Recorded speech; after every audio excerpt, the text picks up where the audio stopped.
Hey there, welcome to another episode of the Digital Marketing Therapy Podcast. Sammy here, your host, and today we're talking about the good old monthly recurring donation program. And I am a huge fan of this so much because having money that comes in on a monthly basis that you don't have to ask for, that's just recurring, is so great. And it's a great way to build your email list. It's a great way to build your donor base and walk those donors up the ladder into becoming larger donors. So I have on the show today Andrea Perry, who is the marketing director at the Guardian Group. And they have a monthly recurring donation program that she says has saved their butts in 2020. And so I wanted to have her come on and kind of talk about how it all came about. How do they create it? What does their staff look like? What are the things that they do after somebody is donated? Like, how does it all come together?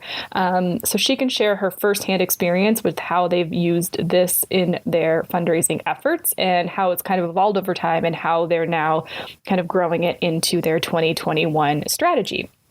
So I think you'll really like the conversation that we have around all of this. Andrea has a degree in psychology from Cal Poly and has always had a heart for youth. Shortly after moving to Bend from Northern California, she heard about Guardian Group's fight against human trafficking here in the United States. Determined to help in any way she could, she began volunteering to run their social media accounts and then was hired on full-time as their assistant and later marketing director. When she isn't working, she's hiking or backpacking with her two favorite guys, her husband Jordan and her dog Hank. Now, she just shares a lot of just their strategies and what they do. And I think you're really going to enjoy just hearing from another nonprofit how they've made it work and what has worked, what hasn't, and kind of what 2020 has been for them. Because I know everyone has had their own experiences, but we're in 2020 now, and we're going to make it a great year. But before we get into it, this episode is brought to you by our online fundraising virtual summit that's taking place on February 8th through the 12th. And Andrea is going to be part of a live Q&A on Friday the 12th, where she'll be here live answering your questions, talking to you about this monthly recurring program that they've created. So if you listen to this and you have specific questions or additional ideas or thoughts that you just kind of want to flush out with another nonprofit, she will be live on February 12th. And it's a free event for you to attend. So check it out at onlinefundraisingsummit.com. We have lots of amazing speakers that are going to be talking throughout the week on how to build, grow, retain, and promote your program and get more donors involved in your monthly giving. So onlinefundraisingsummit.com, get on the wait list. Registration opens next week, and I look forward to seeing you there. Let's get into it. You're listening to the Digital Marketing Therapy Podcast. I'm your host, Sammy Bedell-Mulhern, and each week I bring you tips from myself and other experts, as well as hot seats with small business owners and entrepreneurs to demystify digital marketing and get you on your way to generating more leads and growing your business. I'd love to welcome Andrea Perry to the podcast. Andrea, thank you for joining me today. Yeah, thanks for having me. And you've been on before. I think you were like one of our first 5 episodes talking about your email marketing. So it's good to have you back. Yeah, it's been a while. It's been a while. I think, it's been a long while. But Andrea, you are the marketing director at the Guardian Group. And so we wanted to talk to you a little bit today about kind of your evolution in fundraising as we've gone through, 2020 and all of the chaos that has been. And so before we kind of jump into that, I'm just curious off the top, like, what do you think was your biggest challenge in 2020 with like pivoting and adjusting and figuring out the new landscape without being able to really be live and in person? Yeah, so many different challenges. We had like operationally our challenges with what we do. We do a lot of training. And so we had to pivot all of our training online pretty quickly, which we had some basis for already, but we definitely had to accelerate some of that. And then not being out training on the road meant that we weren't meeting new people. And so we had to figure out how to meet people online at the same capacity, and share our mission and what we do and how they could be a part of that, which that used to kind of be a side part of our strategy. And it all of a sudden became the whole strategy. And then dealing, obviously, like everyone else, with the great unknowns, every week, things being different and what are we going to be allowed to do. And do we need to come up with a strategy? Do we just need to wait it out? Right. And you There's guys a lot. operate in multiple states. And so it's not just happening in your home state. It's also understanding the guidelines and things that you can and cannot do in all the states you operate. Yeah. We work in every state. So it was a lot really quickly, and, you know, trainings that were scheduled and flights that were bought that were all of a sudden being canceled. And how do we navigate that revenue loss, and stuff like that. It's been quite the year. Logistical nightmare. Yeah. Okay.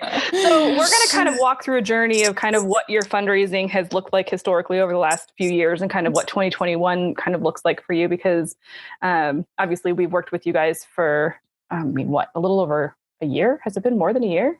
I feel like. Yeah. It's been, our new website was launched in July of 2019. So it's been...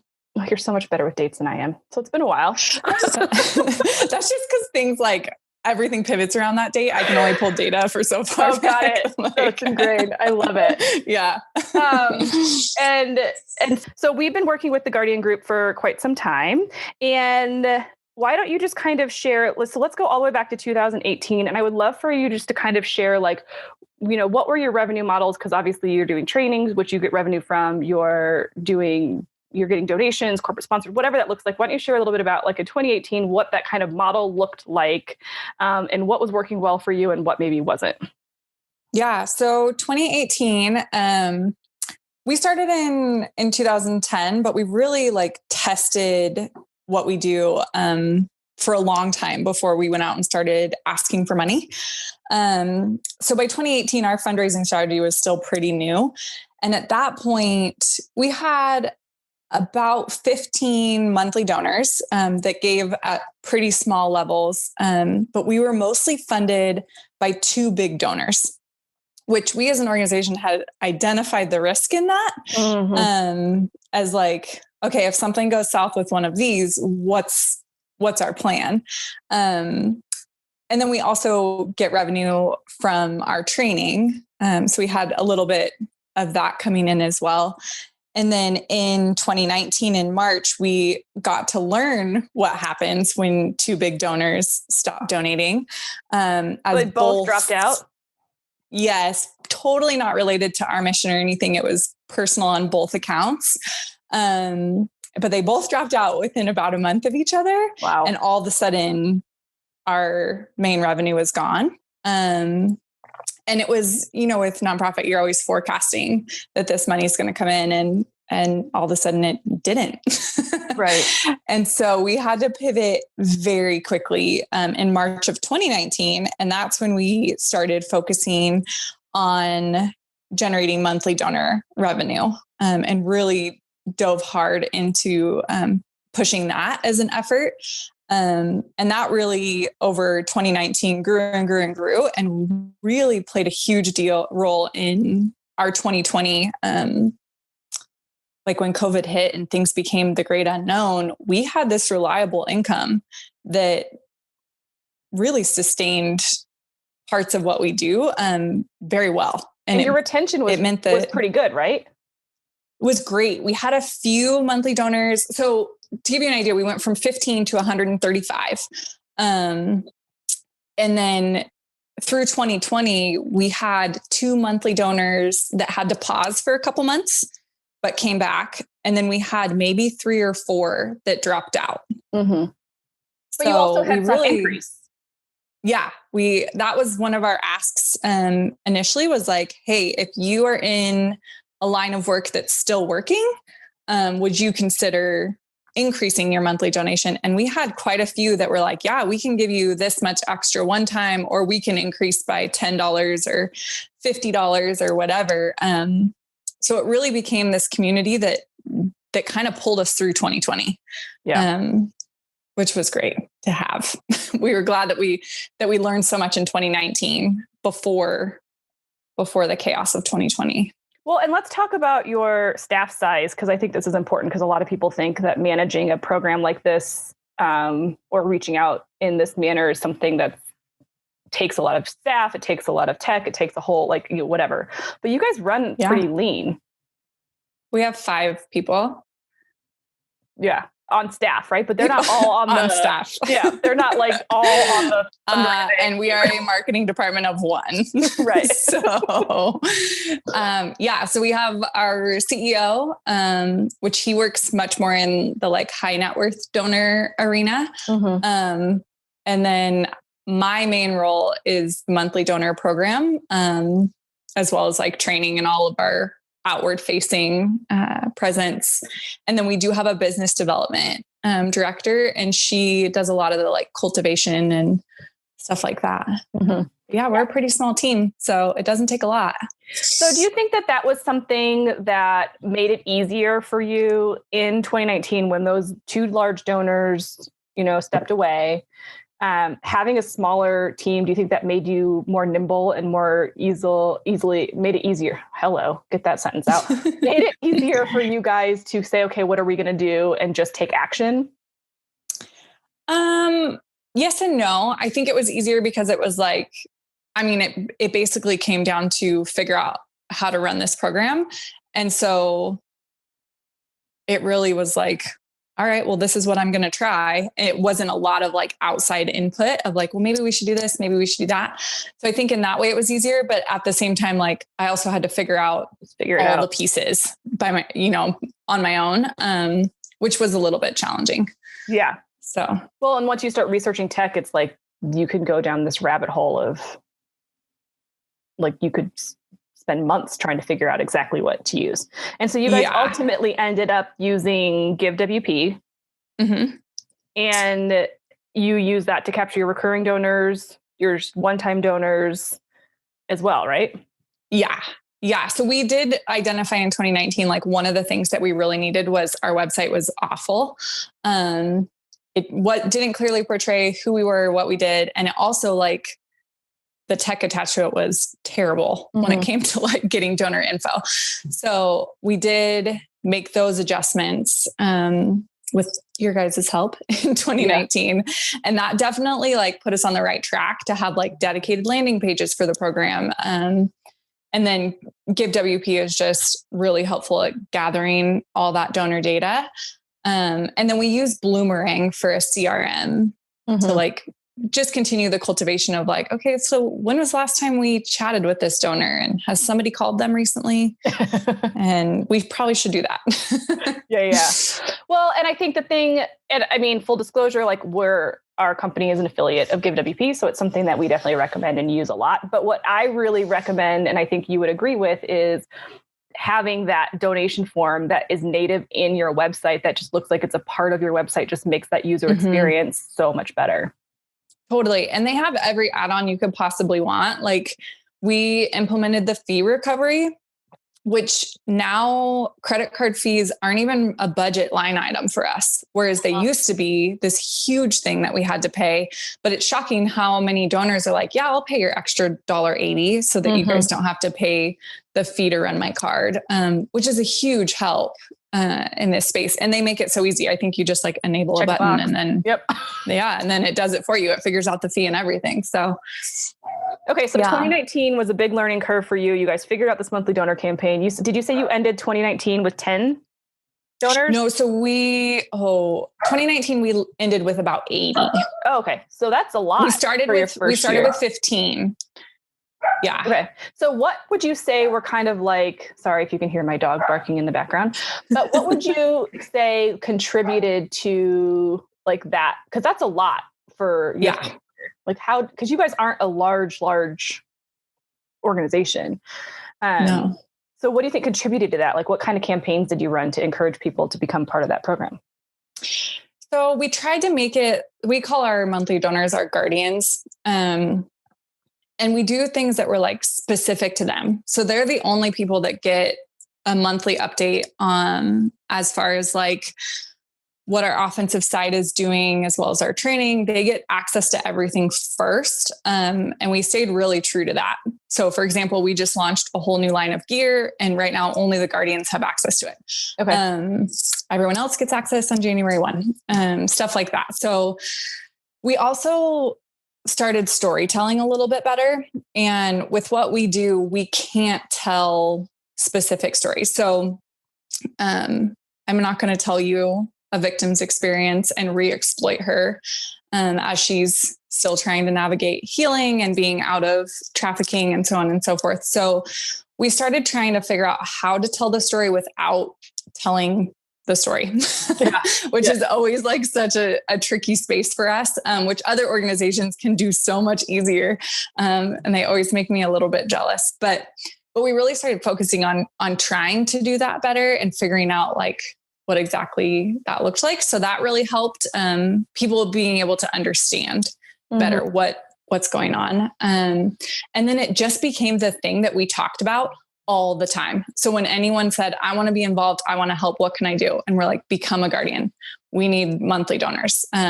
We talked about it as being this reliable and sustainable revenue stream for us and the importance of that, and educated people on like how a monthly donor really does make such a big impact on a nonprofit versus just a one-time unpredictable donation. Like knowing that this money is going to come in every month is so helpful. And I don't think people that don't work in this space understand that necessarily. So we just tried to educate people on that as much as we could. And all of that combined seemed to work pretty well. And we really haven't strayed from that strategy too much. We've just continued as our, presence has grown through email and through social media. We've just continued to kind of share these consistent messages about it. And it's continued to grow every month. So is this kind of, instead of maybe having like an annual campaign that you just run once or twice a year and try to have a big fundraising drive around that, this has kind of replaced that for you? Or do you also do an annual campaign on top of that? So we do an annual campaign like at the end of the year but the thing we're asking in the annual campaign is for monthly donors. Okay. So we've definitely that is your thing. That's the thing. Yeah. And people will still give one time, which is fine. We always give that as an option, but the main ask is always become a monthly donor. And do you find that there's a message in there with being able, even if you only give $5 or $10 a month, to really say like, maybe you feel like that's not an impactful gift, but with the way that you've been able to craft the messaging, it makes them feel more important and like they're doing more for your organization than what they maybe would have initially thought a $120 gift might be?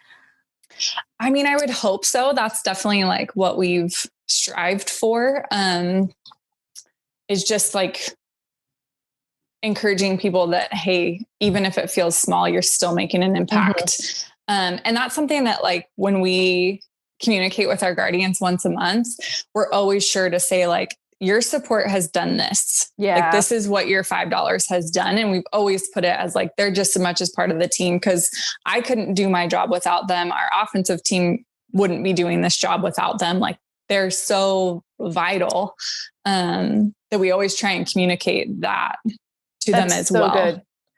Okay. So 2019, you're feeling good about your campaign. You've got, your thing is growing. And then 2020, what was initially your fundraising strategy? Was it to just continue with the same path and just continue to grow your monthly donors while you're building? Because I know we had built out the whole online training program for hotels and things. So was it just to kind of grow those as your revenue streams, or kind of what were you anticipating 2020 to look like? Not at all what it looked like. Anytime our CEO calls it a growth year, I get nervous. No. So he said it once about 2021 already. And I'm like, don't say that. It jinxes us. So we went into the year with the goal of increasing the monthly donor program. We initially had said by 150 donors. Okay. We've now kind of pivoted from that and put a number to it instead of a number of people. Because some people give $300 a month, some people give $5. So you have a revenue goal now instead of a subscriber goal. Instead of a subscriber goal. Yeah. But we also went in with the training being a revenue stream, as well as starting to cultivate some more high net worth donors. And then diving more into the grant sector. So we've used grants as a revenue stream in the past, but we definitely wanted to focus on it more in 2020. And then And then COVID. March. Yeah. And then COVID. Yeah. So it sounds to me like 2020 was the year of diversifying your revenue streams to kind of make you a more stable organization. Yeah. Yeah. Okay. I mean, that's always the smart goal, right? It's like, what are we doing well? Okay. What else can we do better? But what I love about what you're saying is that you, instead of trying to do it all at once, you're picking one thing at a time. So now we know the monthly donor program is working. So let's just continue to build on that. But now we're going to add in this, and then we're going to add in this. And we understand how the trainings are affecting this part of our business. Like, you're really paying attention to the holistic view, as opposed to just being like, here's 10 strategies we have to try right now. Let's just do them all and see what happens, which doesn't work. It doesn't work if you have a big team. It doesn't work if you have a small team. Yeah. So we know like for 2021, for some of our goals, we know the monthly donor program is going to grow if we continue to do the things we're doing and adjusting as needed based on whatever thing gets thrown at us. Then the monthly donor program will continue to grow as it has the last 2 years. So the goal for 2021 is just to maintain that growth and then to really focus on, okay, how do we bring in more high net worth donors and how do we convert more grants? Do you find that allowing us different? Do you find that it's easier now that you have that monthly donor base and you know that your retention rate, you know what your retention rates are that are proven over time, that when you're having conversations with grants and you're having conversations with the higher net worth donors, that it's like you have that layer of stability to prove your viability outside of the programming that you're doing? You can financially prove that you guys can sustain yourselves. Yeah, it definitely takes some stress off of things. That's for sure. Yeah. And it is true, because grants do ask for like, okay, so how are you going to fund this program when the grant's over? Like, what's your plan? And so having this as like a continually growing source, definitely allows us to say that now. Whereas before it was like, yeah, we don't really have a plan yet. We're going to see what happens. Yeah. Which then your grant doesn't get funded. So, it definitely has helped. So, yeah. Okay. So, you also added something kind of cool this year with your donation program that I want to make sure we mention, called, Double the Donation. Yes. We love Double the Donation. So share a little bit about what that is in case organizations don't know, and like what impact that has had on your monthly giving and one-time giving campaign. So Double the Donation is a program that connects donors. It basically just lets them look up and see if their employer does matching. And then if their employer is registered with Double the Donation, which I believe they have the most companies registered of any platform that maybe is somewhat like this, it takes them right to the form, so they can just tell Verizon or whoever they work for, hey, I just donated this money. And then it puts it in for the match. So they do like a 14-day free trial to put their little widget on your website. And we did it, and we were like, okay, we'll see if it's worth, because it's a little bit expensive. We were like, let's see if it's worth it. And it's been maybe 6 weeks and it's already paid for itself. The annual fee, right? Yeah, the annual fee. So it's super nice. Because you can just type in who you work for. And then if your organization, like, say, for example, you work for Verizon, you type that in. If it doesn't come up, like they're not a registered match, then the widget gives it options of like, hey, maybe tell your employer that this is a thing, or like pitch it to them, or check your spouse's employer. Like, it gives you options to find out how to get a match instead of just saying like, sorry, they don't match. Well, and I feel like this is something that is, every single nonprofit I've ever worked for or been involved in, like, well, let's go out, let's do a match and gifts campaign for employers. Like, that's always something that comes up in conversation, but the logistics behind it are a nightmare. Yeah. So we tried to do it outside of using a platform for years, have tried to like go direct with companies and push it with donors. And it's brought in some revenue, but it's never been like super reliable or successful by any means. And as soon as we installed the widget on the website, it just made it so easy that it's already bringing in money. Yeah, I highly recommend it. Yeah, we were always afraid of the price tag, that we were like, there's no way this will pay for itself, but it has.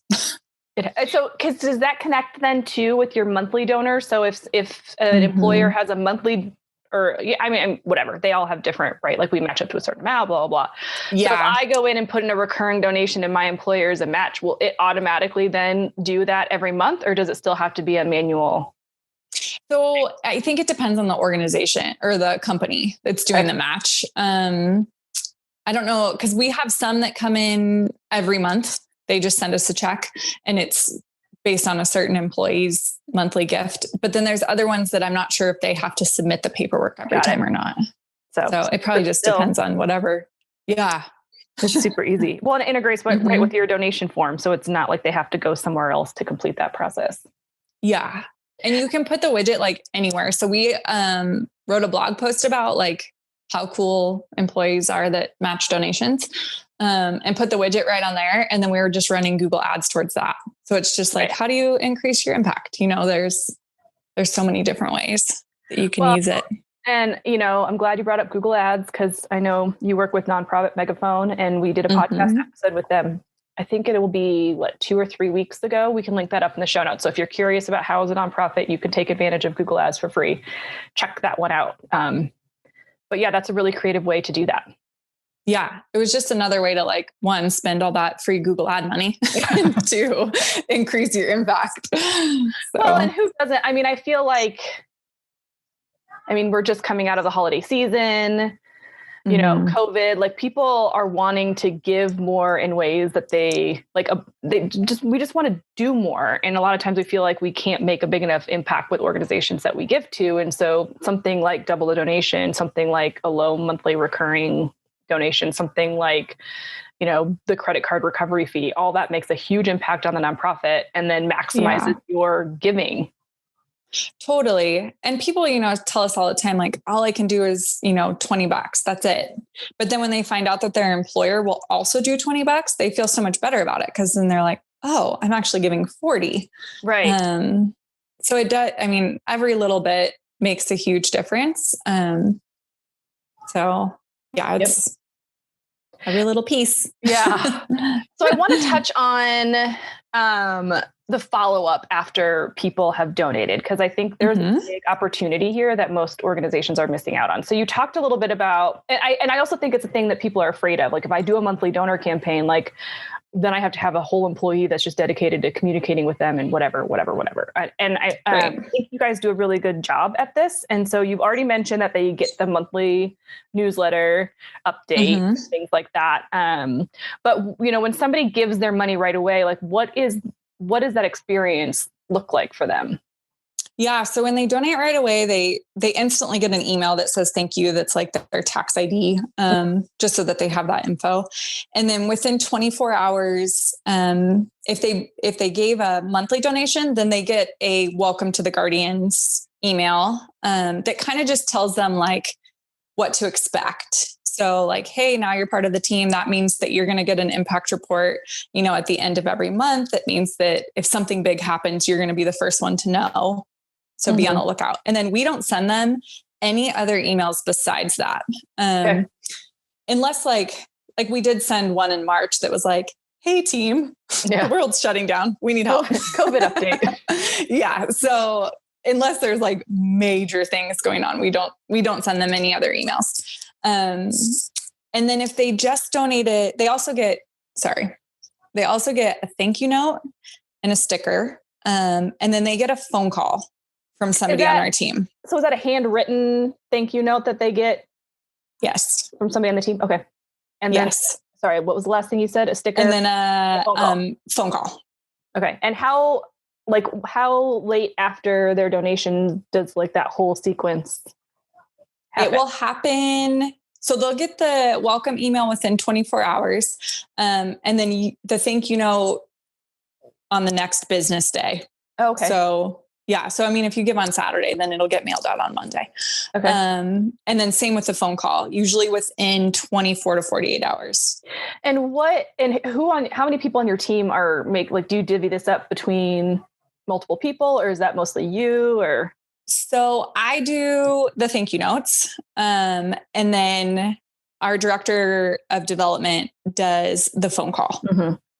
Because the reason we do it that way is because she's the one that will cultivate, she's responsible for all donor cultivation. Mm-hmm. And so just getting her name attached to the organization means that when they have an issue with their donation, or they just like have a question, they have somebody they can call. Yeah. And that's her, I mean, besides grants, that's her job, is to just be there for donors.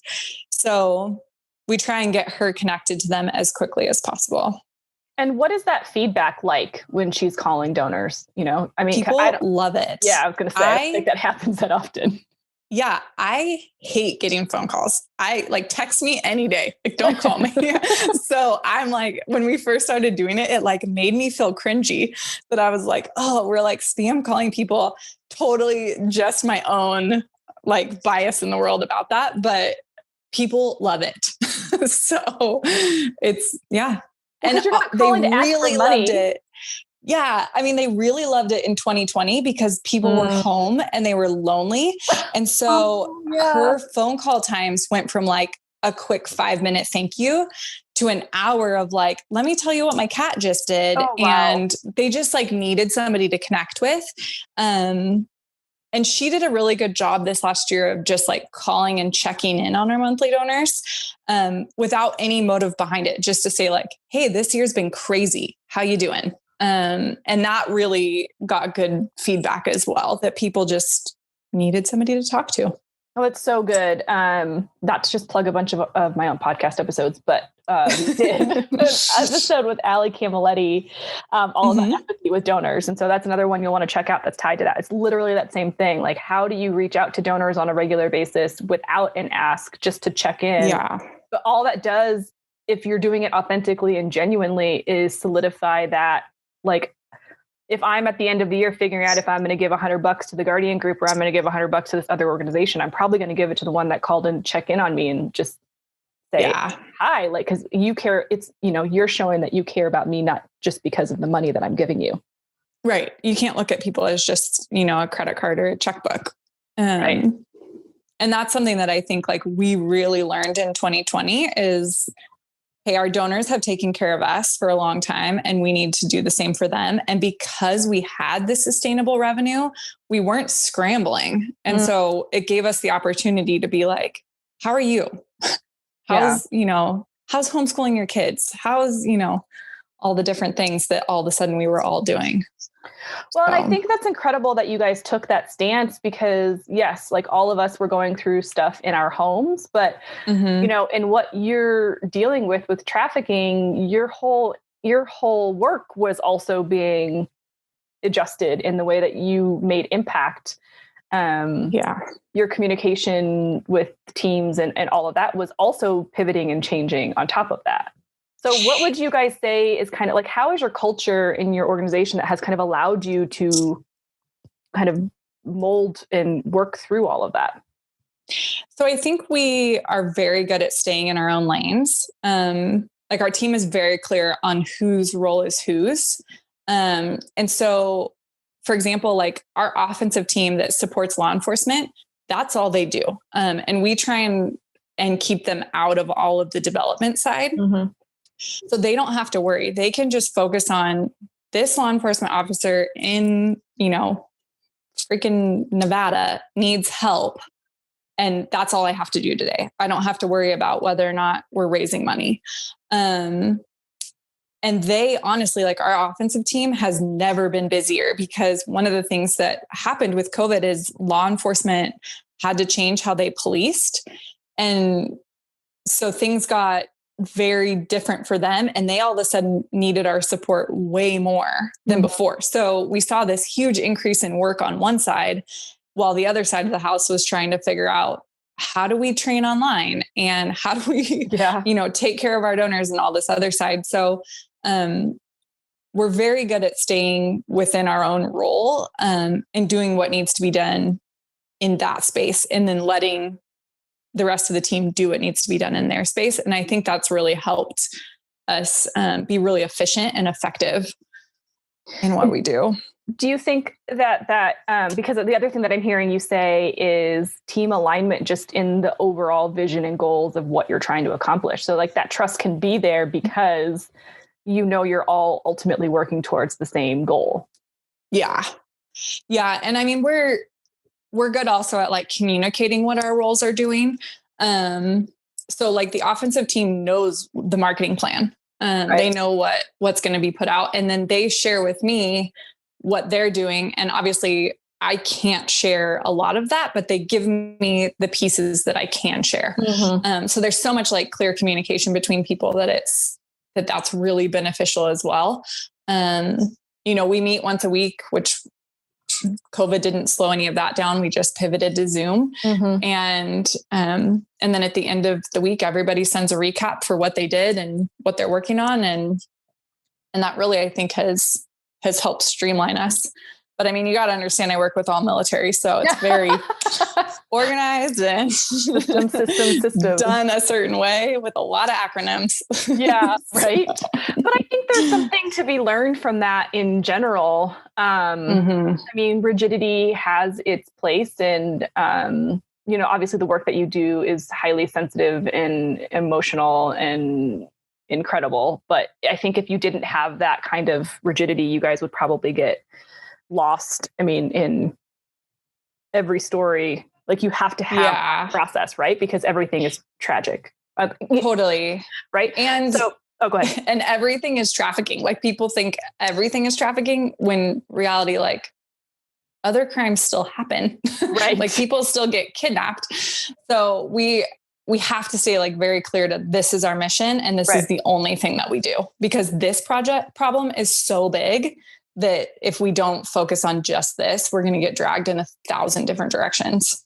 And then your impact becomes less. And I think, not everybody is dealing with such a highly sensitive topic as far as what their purpose and community engagement is. Doesn't mean it's not important, but it also just means that like the same things happen to every single nonprofit organization. So that's why I love that you guys really took that time. I mean, the fact that you say you been around since 2010 and didn't have a strong fundraising effort until 2018, even before you were forced to really figure it out, just says a lot about slowing down, perfecting your craft, perfecting your process, and really having something that you can go to your donors with that makes it real. And like, this is going to stick around. Like, we're not going anywhere. We've been around. Now we're just trying to grow and scale.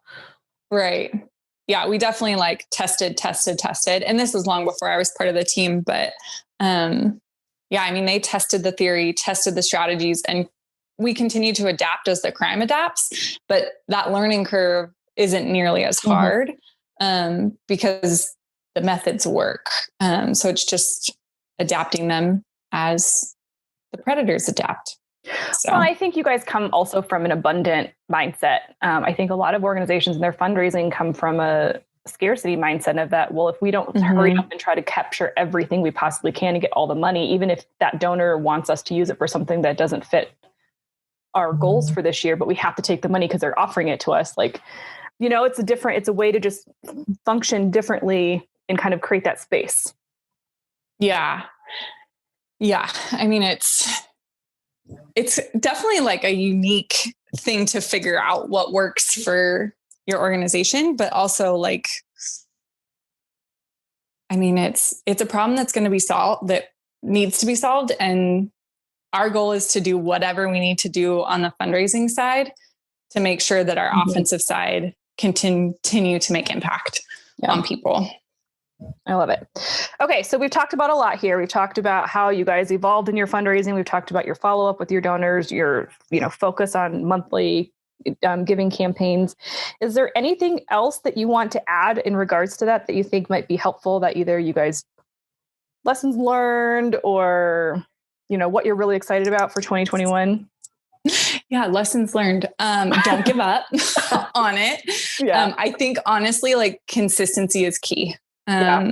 Just like continuing to make that ask, but doing it in a way that you're not going to get donor fatigue from your audience. So we rotate our asks. We do a lot of education, and then every third month we do a lot more asking.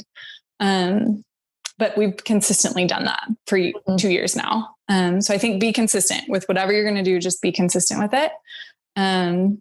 in 2021, man, let's just hope it was better than 2020. Yeah. I mean, we can all hope that things are just going to instantly go away, but I think we're probably in for it for at least another 6 months to a year. Yeah. So, well, I think we're recording this episode at the very end of 2020. It will go live in January 2021. But I think it's also like we did it, like you made it, like you survived the year. So celebrate that. And then, at least you're more well equipped to figure out budget wise, strategy wise, assuming that it's going to be the same. You can deal with it. Yeah. Yeah. And I think too, just like, don't be afraid to adapt if something's not working. Try something, test it, be consistent with it for a while. And if it's not working, then modify it. Yeah. Because if 2020 taught us anything, you can have no idea what's going to happen tomorrow. Right. I love it. Yeah. Well, that's what marketing is. And I think that's what a lot of people are afraid of, is the testing piece, knowing that some of the test is not going to work. But if you don't try. Yeah. And in your case, this monthly recurring program has been working amazingly well. And you wouldn't have tried it. You would not have had the stability in 2020. So that's a great lesson there. Totally. I mean, I remember exactly where we were sitting in our office when we learned those donations weren't coming in. And my boss was like, monthly donors, figure it out. Make it happen. Excuse me, what? Like, I'm still trying to figure out how to make our website work. So, oh my goodness. If I can do it, anybody can do it. Yeah, for sure. For sure. Well, January is a big month for you guys. So I would love for you to share a little bit about what that is and how people can support the Guardian Group if they feel so moved. Yeah. So January is National Human Trafficking Awareness Month. And we keep getting asked, as you would expect, how has 2020 and COVID impacted trafficking? And I just share a quick stat with you that really portrays what happened, because I don't think we're going to understand the full impact of COVID on this crime for probably years. We weren't good at studying this crime. Nobody was before COVID. So there's no reason that we suddenly got better at it. But in March of 2020, there was a 106% increase in cyber tip line reports of suspected child sexual exploitation versus March of 2019, which is true to what we've seen in our work. Things have just continued to increase.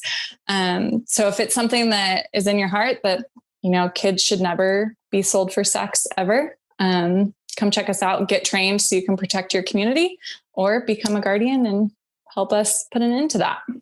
And we will have all of that information in the show notes for this, but they can also go to guardiangroup.org to get all of that information as well, right?